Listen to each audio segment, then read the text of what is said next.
This is inhumane, and it should be un-American, but it's American as long as it is happening in the United States of America, and that's why all of these people are here right now to change this. We're reclaiming our power. Yes. We're not going to leave this up to Donald Trump or to the members of Congress. They're going to respond to this force of pressure and political will. This is not right. Beto, what do the citizens need to do right now? Exactly what you're doing. You're sharing this. As more people understand what is happening, it's going to create more pressure to do the right thing. You've got to think about any big change that we've ever seen in this country. It has never been because of a president or a member of Congress. It's been presidents and members of Congress who respond to pressure. Civil rights, I'm glad that a Texan, Lyndon Baines Johnson, signed the Civil Rights and Voting Rights Act into law, but this country made him do it. Right. Those students who integrated the lunch counters, those freedom riders in the Deep South, those folks who crossed the Edmund Pettus Bridge, they made LBJ, they made the members of Congress who voted for it, they made them do the right thing. Right now, you're being here and sharing this message with your friends and family members and folks all over your social media. They're going to awaken to what is happening in their name. They're going to tell their friends and family members. That's going to create the pressure to get their members of Congress to do the right thing. So please continue to share this story. Make sure that it gets out to each and every single person. After that, there's no excuse for this. Right now, perhaps our fellow Americans can be forgiven to believe a president who wants to make us afraid or scared if they don't have the facts. You are going to share the facts about what is happening right now in our name. Thank you. What is your message to the kids on the other side of the fence? My message, and we just said this in Spanish, is that we see them, we're here for them, we support them, we love them.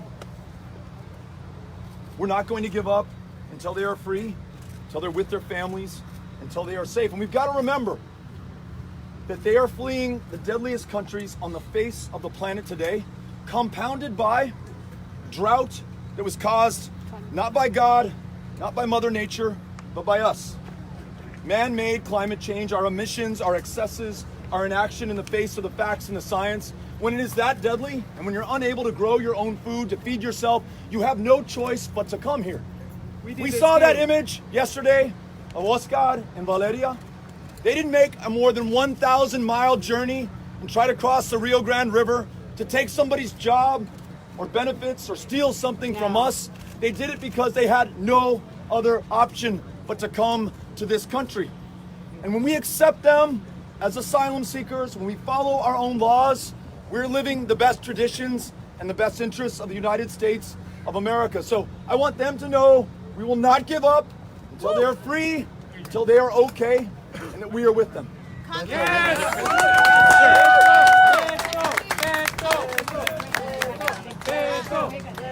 Okay, we're going to try to wait. You want us to do it now? Everybody turn around. If everybody can turn around, we're going to try to wave to these kids, catch their attention.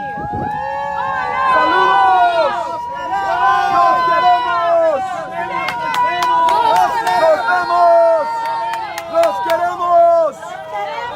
¡Los queremos! ¡Saludos! ¡Saludos!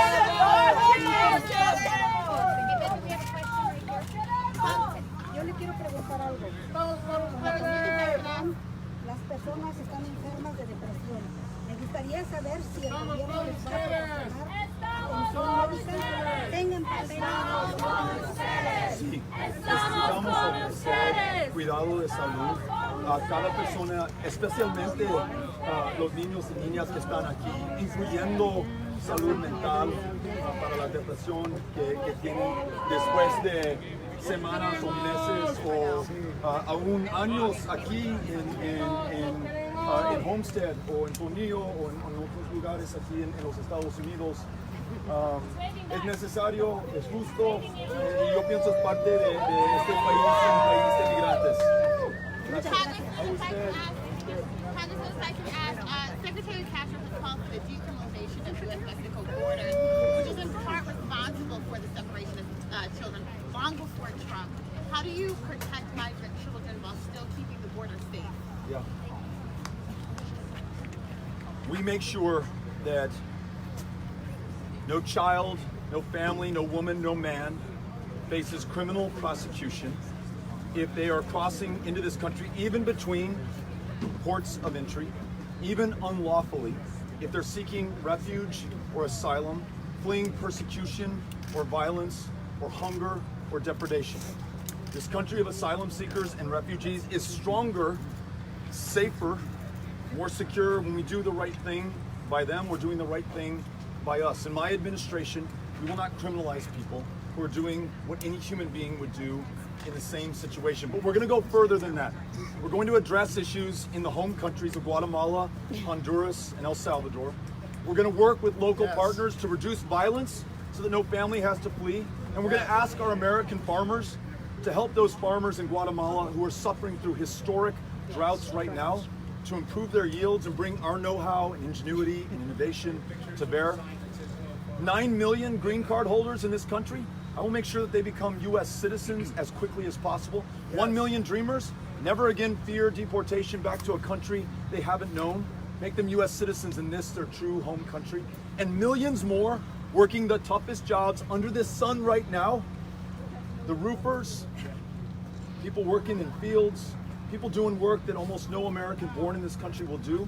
They will be able to come forward, contribute even more to our potential, have residency and ultimately citizenship.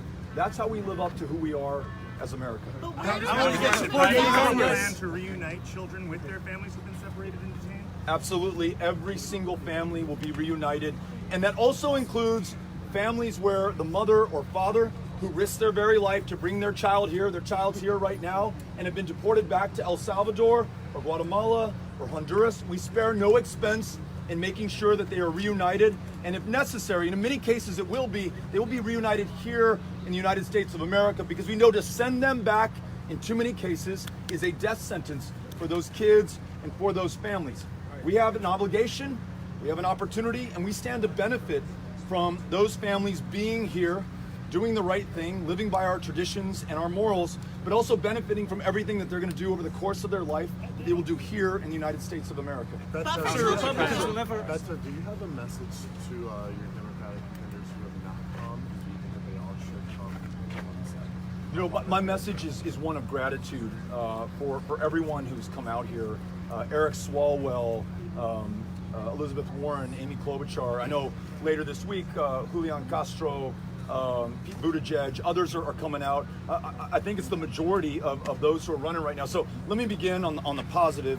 They're bringing attention to something that everyone in this country must know about. And I know for all of the contenders in the Democratic field, they want to get this right. And so my message is, if anyone has not yet visited or isn't planning to visit, now's the time to come out. Were you surprised? Did you feel attacked personally by Castro when he called out your position? He said you didn't do your homework. Yeah. on Were you immigration. surprised by that? You know, let me again start on the positive. I think we want to get to the same place. And I think Secretary Castro may not understand that our proposal calls for every family, every person who is seeking refuge or asylum, who's fleeing violence or persecution, to be welcomed through our asylum laws and our asylum law process, not criminally prosecuted, not detained, not warehoused in tent cities like this one. So tried to clarify that last night. I appreciate you giving me another chance to do that, but I just want to make the point that it's much larger than this. We've got to comprehensively rewrite this country's immigration laws. We've got to comprehensively address issues in the Northern Triangle countries of Central America. I'm confident when we do that, there will be a safe and orderly process for people to follow our laws, to flee violence, to come here for a job or an education, to reunite with family. That's who we should be as a country of immigrants and asylum seekers. And I want to make sure that we live up to that tradition, to our promise as a country. What happens when Would you children tear down don't the come wall? with their parents? What's that? Would you tear down Trump's wall? I'll tell you what, I wouldn't build any additional walls or fences. We've got more than 600 miles of walls and fences along the 2,000-mile U.S.-Mexico border. And here's the consequence of that. Thousands of people have died because of these walls. They're being pushed out into ever more treacherous stretches of the U.S.-Mexico border, attempting to cross. They're not in tent cities, they're not in cages, they're not deported, they're not separated, they are dead. More walls means more suffering and more death. So no more walls. And yes, where we can, let's bring some of these walls down. Let's make sure that there's a safe and orderly process for people to come here to claim asylum and refuge. And even better, let's make sure that we're investing in solutions with regional stakeholders in the Western Hemisphere, in Central America, so no family ever has to make that journey in the first place. How will you get Republican support for that?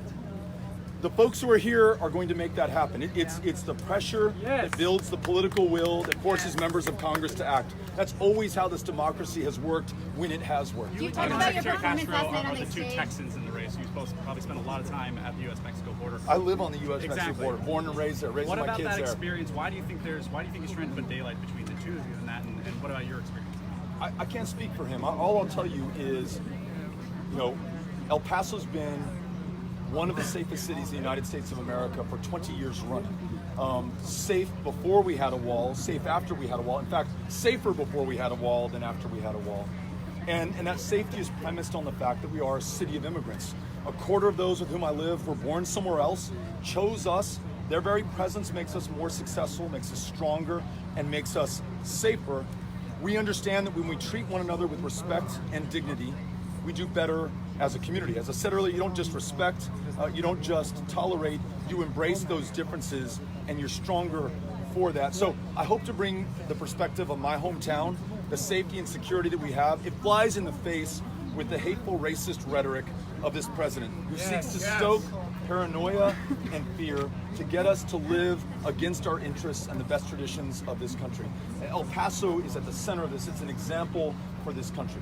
Congressman, I wanted private prison executives be held accountable. Like you said, What's that? Should private prison executives be held accountable, like you said, pharmaceutical industry executives? Absolutely. Look, anytime you have suffering of children, anytime you have the deaths of children, and so far, we know that 7 children over the last year have died in U.S. custody. That's all we know because it's only thanks to the press that we learned about that 7th death. There may be more. We have a total lack of transparency and reporting right now, especially on these for-profit facilities that sit on federal land that do not have to meet state of Florida standards. So there's got to be accountability, there's got to be justice, or you will continue with these kind of practices. So yes, there's got to be a full investigation for how these are being run. Our Department of Justice will make those investigations, but I also want to make clear that in our administration, we will not operate facilities like these, but we will hold those accountable if there was wrongdoing. Would that be like these folks right here? Would that include John Kelly? My understanding is that John Kelly is an advisor to the corporation or sits on the board. Somebody said that when I came in. I need to verify that. Yes? Yes. Yeah. I can Yes. verify that for you. Yes. $300,000 he's getting from his position in this country. Yeah. $300,000 a year. I saw him go by on a golf cart. So I want to end for-profit prisons in this country. I want to end for-profit detention centers for immigrants and for kids because there's a profit motive right now to keep these people locked up. It's in there. If they get $775 a day, it's in their interest to keep these kids locked up for as many days as they can, not to find a sponsor family to connect them with. I'd like to address Border Patrol. Sometimes good citizens, good Samaritans, good Americans, I would say, go out to the deserts or to those dry places, those very hot places crossing the border, and they're picking over jugs of water or harassing the good citizens of this country who only want people to be hydrated and not die. Can we address that a little bit? Absolutely. So we were just talking about accountability for these detention centers, for for-profit facilities like this one. We also need accountability for federal law enforcement, including Customs and Border Protection, including Border Patrol. I want to make sure that we support those agents who have an incredibly tough job, give them the training, the pay, the respect that they deserve, but there also has to be oversight and accountability, or you're going to see needless suffering of our fellow human beings. So thank you for raising that. Congressman, can I have you react to the recent Supreme Court decision on throwing out the citizenship question for the U.S. Census? I think that's such good news today. It means that we're going to do a better job of ensuring that everyone is counted, that we have representation commensurate with population, that we have resources that are deployed to communities that really need them regardless of their immigration status, regardless of how many generations they've been in this country, or whether they just got here last week. Incredibly important if this country is going to fulfill its potential to make sure that everyone is counted and that everybody counts. Thank you. So we gotta head out. Yes, I'm sorry, we got to head out. The German policy regarding refugees.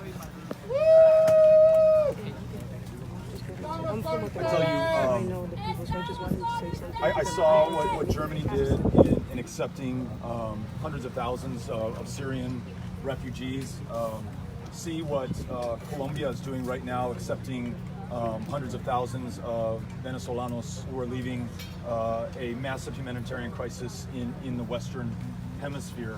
I see what this country is doing, lowering our refugee cap to standards we haven't seen maybe in my lifetime. Treating those who do seek asylum and refuge like enemy combatants. This is inhumane, unjust. It's totally out of keeping, not just with our standards and my understanding of what it means to be an American and what America means to us in the world.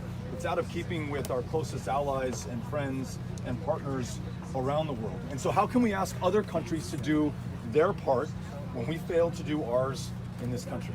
Thanks for asking. Thank you. Yeah, appreciate it. Thank you, Sagrada. I Thank have you. this for you. This was made by witnesses and that have been here, and witnesses put this together. And we wear Homestead. them. I love that. Homestead. Yeah, thank you so much. so Tell me your name. I'm Bielka. Bielka. Rivera Wambo, Bielka, thank you so President much. of the Charlotte County Democratic Hispanic Caucus.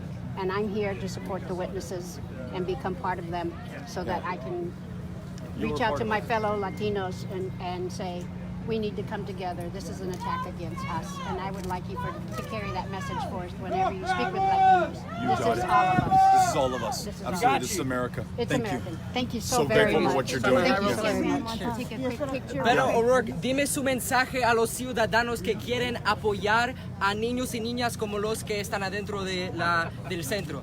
¿Qué es su mensaje a los ciudadanos? Es muy importante compartir la historia de los niños que están aquí, de la gente que están apoyando a los niños que están aquí. Yo pienso que cuando este país, los ciudadanos de los Estados Unidos, conoce qué está pasando en su nombre, van a formar presión para cambiar nuestra política, cambiar nuestro liderazgo en el Congreso, también en el White House. Pero como presidente. es necesario, antes que todo, que compartimos esta historia y por eso quiero dar las gracias a usted Debemos para hacerlo. hacerlo. Gracias, Beto. A usted, gracias. Un saludo a mi gente de Guatemala. Beto, a mi gente de Guatemala. A los guatemaltecos, quiero decir que estamos con los niños y los padres que están buscando asilo aquí.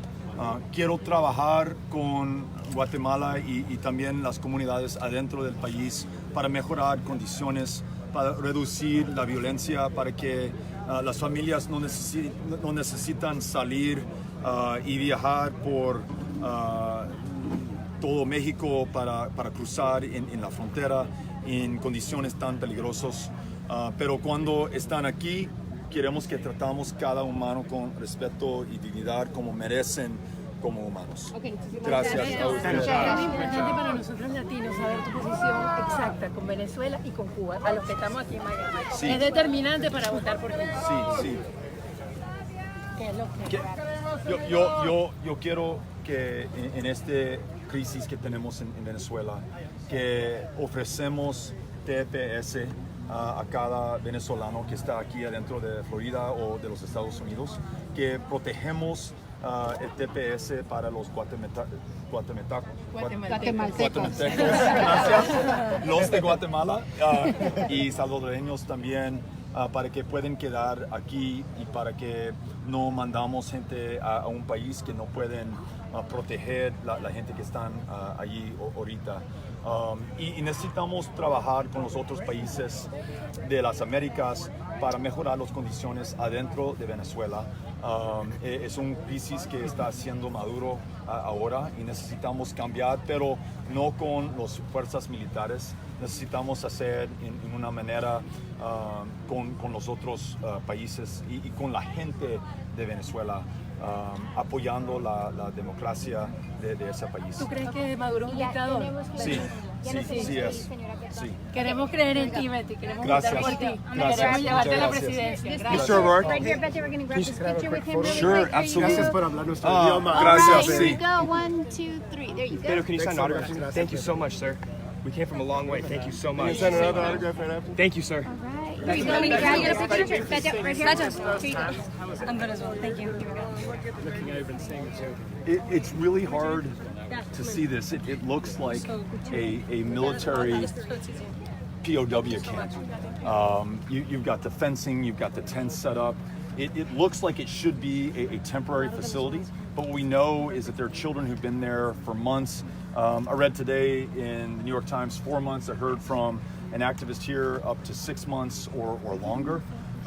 This is inhumane, and I'll tell you what, we know that it will produce a lasting negative effect on these children. We've been in El Paso when kids are finally reunited with their families after having been apart for months. And there's something that is visibly changed on the faces of those kids. They don't register when they see their parents. They don't smile and they're not crying. They're just vacant. And I can only imagine that they associate their mom or dad who brought them on this journey with the worst suffering a child can experience, and they're not going to open their hearts up to that again, at least not anytime soon. So I can only imagine what they're feeling right now. They're strangers in a strange land.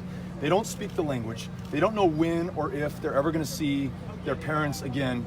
And we are doing this to them. And we're the wealthiest, the most powerful country on the face of the planet that has the resources and the capacity. And I believe the political will, if all of America knew that this was happening in our name, to do the right thing. So I'm also moved by all the people who come out here to bear witness and to testify and to make sure that we change this. It'll be because of them that those kids are freed and returned to their families. Beto, here, right behind you, these ladies. Hey, Beto, can we're going to grab this picture. I'm glad that the census is going to count everybody. But what about the Right behind you. All right, right here. I think that's a wrong decision. We're going to grab this. I'm Camila. Nice to meet you. Here you go. You ready? I'm Venezuelan. Can we take a quick picture? Yep, Sure, here we yeah. go. And then they you're get in missing. it? Yep, come on up, come on up. Hi, I'm Annabelle. Hi, Annabelle. Jump in there. Thanks for coming. All right, I'm going to take one step back. One step back, please. So I can see. There we go, right here, right here. There we go. One. Beto, while you're having your 3. picture taken, All right, there we go, ladies. we were And told then that the guards threaten these kids that if they look at us or make contact with us or interact in any way with us, the kids will stay longer inside or may not see their parents, their families. And the guards do that to them. That's why they're not looking at us so much. I've heard that the guards also punish children for showing affection to a sibling. Oh, absolutely. They There's don't allow no it at touching, all. even between siblings. I'm not a psychologist, but that has got to produce a torture on those kids to be estranged from their families, to be in a military-style encampment, and not to be able to literally put your hand on the shoulder of your brother or your sister when you see them in that camp, and to punish them for doing they're crying. that. You can't give them solace. Yeah. It's terrible. Well, you know, when kids are adopted from being in adoption centers for a long time, several years, they have attachment disorder. They can't attach when they come out. They have that vacant look with everybody. And what do you think these kids are going to have? Absolutely. It's just like those adopted kids who have trouble. I don't know how much it helps, but it's got to help that you're here and that they hear your voice, that they know that they are not alone. I think the only thing that would make it worse for them is for them to think that nobody knows that this is happening to them. Exactly. And That's why we're here. Thank you. And that's why we asked you to come and to raise your voice. You're wonderful. Thank you. Thank you. Right here, because she wants a picture right here. We're going to grab Thank you one. again. Oh, yes, Yeah. absolutely. You're so tall. I'm so short. You're perfect. Hold on. Thank you. That's Oh, did okay. it? I got it. Oh, you got it? Oh, you're good at this. Here we go. 1, 2, 3. One more. All right, we got you. There you go. Thank you. Thank you so very much. Yeah, There's a young lady back here that wants to talk about adoption. She's very shy I would about love it. to. I would love to talk to her. Hi, sir. Thank you for being here. Of course, I yeah. appreciate it. Thank you. All right, we got you. Thank you, sir. Thank you very much.